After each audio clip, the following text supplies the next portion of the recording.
Great morning. Great morning. Wake up, wrap up, episode 2, January 2nd, 2020. Great morning. So, yesterday was exciting. Yesterday was really exciting. But I realized that 44 minutes, I get up at 4. That's the plan, right? 44 minutes is not nearly enough time to get in my prayer, devotion, and meditation. So I'm gonna have to figure that one out, whether I do it after I go live or just get up earlier. I have to figure that out. When I did it before going live, prior to me starting this, it would take me about 45 minutes to an hour. But when you're prepping to go live, not to say I'm getting cute, but I'm getting presentable so I won't look like death when I get on here. You know what I'm saying? It's just not feasible. So yeah, I gotta figure that out. That's something that I'm pondering right now. Devin, great morning. Great morning, brother. Good to see you. Good to see you. Well, I actually have an audience today. This is cool. So yeah, I have to figure that out. 44 minutes, I don't think is enough time to get that in, give it the time it deserves. So yeah, I'm gonna have to make some adjustments on that. So yesterday was exciting. I'm trying not to get caught up in the hype, as my wife likes to say, right? I gotta figure that out. So what does that mean, getting caught up in the hype? That means like just getting caught up in the excitement of releasing content, the comments, the likes, all of that comes along with it. So yesterday I posted the video here, of course. Posted like a screenshot of the video on Instagram and Facebook with the same caption, like more of like a long form caption summarizing why I'm doing this wake up wrap up, and got a lot of love and support, likes, and just replying to everybody's comment on Instagram and Facebook. It's not easy, especially with a wife and 4 kids. I don't want to be glued to my phone all day, like replying to comments, but I also want to be respectful and show my appreciation for folks. James, great morning. Great morning, brother. Hello again, y'all. We're in Clubhouse. What time is it where you are, man? I was surprised to see y'all rocking the room. I know Doc's in Hawaii, so it's like almost midnight where he is, but I don't know where everybody else is. But yeah, I'm trying not to get caught up in the hype. I'm trying to figure that out. Even in my design business, and this is something that I tell the designers that I mentor. I say, you want to kind of be like notoriously hard to reach and unavailable, because when potential clients see that you're online and you're replying to every single comment, and that's where a lot of my business comes from, is Facebook and stuff like that. When they see you got time, they treat you like that, right? So it's hard to justify the prices that you justify, and just a lot. Like, you have to come across as if you're a busy person, even when you're not. So having that philosophy, and I've been busy, right, for like 4 years straight, like too busy, taking on too much, like I talked about yesterday. So having that philosophy where it's like, look, I would love to reply to everybody's comments, but I just don't have time. To now, okay, do I reply to everybody's comment as a content creator on every platform? Which leads me to my next, okay, Callie, okay, Devin. Which leads me to my next point. I got to figure out what to do about my Instagram. So I was sitting there thinking, every video that I post to YouTube, do I make a reference to it on my Instagram? I guess I just got to figure out what goes on there versus what goes on here. It's something that I thought about that I hadn't considered before, is like, where's my audience? My audience is going to be black graphic designers, black and brown graphic designers. Where are they? Where do they hang out? Just like I do with my clients when we're working on their brand strategy, talking about their niche. Where are my potential clients or viewers? They're on Instagram. Not to say they're not on YouTube, but so I'm like, do I put more time into Instagram than YouTube? I don't know. I got to figure that piece out. So I have some aggressive goals for YouTube, of course, not just to grow it, but just to increase my impact in 2021. That's really what it's all about. I'm not trying to become Mr. Popular. It's just a lot of information I got to get out. And I'm also thinking, like, do I start doing these carousels? And I have what I'm going to be calling martial laws. It's just principles, findings, learnings, guidelines that I've kind of come across or developed and adhered to for my design business that has been part of my success. So I'm like, do I repurpose those? Do I write those down and just share them as like text-based posts on Instagram, or do I share them here like I had planned to? I don't know. I gotta figure that out. So yeah, I'm just thinking out loud. Right, that's what this wake up wrap up is really supposed to be. My thoughts in real time, findings, lessons, and things of that nature. Yesterday was Feedback Friday in my Facebook group for designers.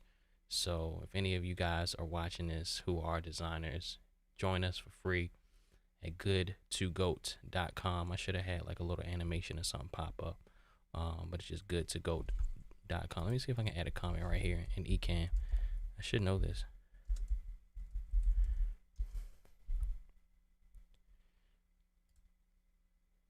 Thanks, bro. Appreciate it.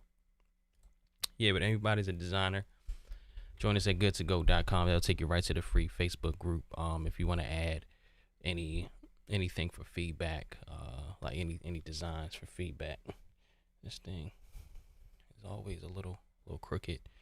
But yeah, that's pretty much it. Saturday here. Yesterday was a great day overall. So something that I'm working on as well is just trying to keep the same energy. Like I get energy from different places, right? So starting this content creation journey is exciting. So I'm like all pumped up about it. Of course, it's the beginning of the year. You know how that goes. But I got to keep that same energy when it comes to closing out these client projects that are still on my books, right? Because I'm kind of making a transition. I'm not stopping design entirely, but I am scaling all the way back. I'm basically probably turning down 95% of the people that come my way and just plugging them in with people in my network. So, but I still have a lot of projects that I got to finish out. I just do. So I need to keep this same content creation energy with closing that stuff out so I can get to this, like devote more time to this. So, yeah, just something I'm just replaying in my head. Like, Marsh, come on now. That's enough. Go ahead. The thumbnail's fine. Go ahead and upload that joint and get to these projects. Cause yeah, clients will wait. My clients have been incredibly patient with me, but yeah. But that's all. I appreciate you guys for tuning in this morning. I don't plan on these being incredibly long, like it was yesterday. Sorry for the mic issue. Had my gate set improperly, trying to drown out the mini fridge. I think pops on randomly, and it's just way too loud. My wife has a fridge that's a lot larger in her like little bakery room, and that thing is silent. I'm like, why I have the little fridge that's like mad loud? But yeah, that's it, y'all. Thanks for tuning in. I don't know if anybody has any comments or anything, any thoughts. But I appreciate y'all for jumping on. Thank you for subscribing, Devin, James. It looks like we got a third viewer in here as well. You said 95%. Yeah, man. So I don't know if you're a designer or not, but by the grace of God, man, I've been incredibly successful as a freelance graphic designer. I won't get into the numbers, but I'm definitely a 1%er in the graphic design space, and I owe it all to God and my wife, because she's the one that pushed me into this space. So, and there's a quote I love by a guy named Blair Enns. He actually wrote that big old green book called Pricing Creativity, and the Win Without Pitching Manifesto. He says, in order to get to the first level of success, you have to say yes to almost everything. In order to get to the second level of success, you have to say no to almost everything. So that's where I am right now. And I subscribe to this book called, the philosophies in this book called Oversubscribed by Daniel Priestley. And it basically says that it's okay to only take on a select few clients at a high price point, right? It's okay because that's something I struggled with over the years, over the past couple of years. Like, do I scale 120, which is my design business? Do I add to the team so we can serve more people? And do I run an agency? That whole thing. And I realized recently I don't want to do that. I don't want to manage people. I don't. Not right now. I kind of like being a one man band. And even when people came to me and I tried to frame it like, oh, you may not be working with me. You may be working with somebody on my team or a contractor, what have you, and I'll oversee it. They're like, well, we came to you because we want to work with you. Or I'll throw somebody in the game. They'll work on something only for the client to be like, this ain't quite it. Something ain't right. Is this you? I'm like, you know what? You got me. It's not. Not that I tried to pass it off as it being my work, but I just realized that I don't want to manage, and I don't want to be the middleman. I don't want to do any of that right now. I want to do more of this. I feel like I can have more impact on the world by doing this. But the book Oversubscribe is phenomenal. It definitely speaks to the challenges that I've had recently as somebody who is in demand. That's what it's really about, Devin, is being in demand, like crazy in demand. So I've been able to do that and build my business to a place where I'm just in demand, and I can kind of pick and choose what I work on, and who I work with, right? So I want to share the strategies and tips that I've used to become this in demand with other designers, because I'm not the type to be like, oh, what's all for me? I'm just getting all the business. No, I've got plenty of business. My family's well provided for and taken care of. So it's like, all right, that was fun. That's cute.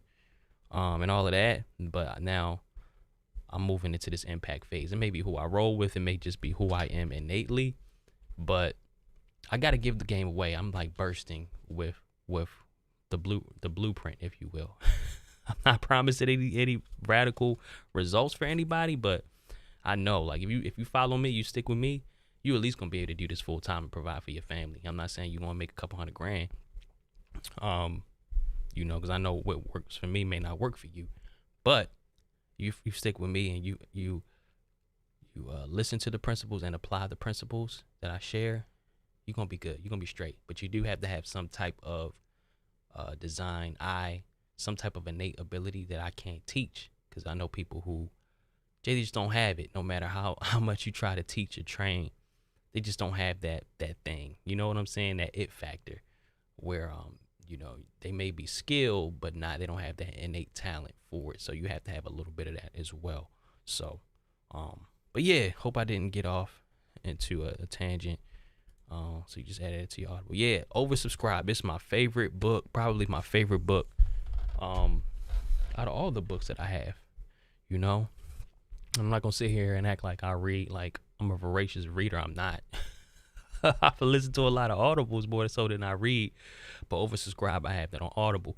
I have it's soft cover. I have like both editions of it because the new edition just came out this year. But it's a phenomenal book.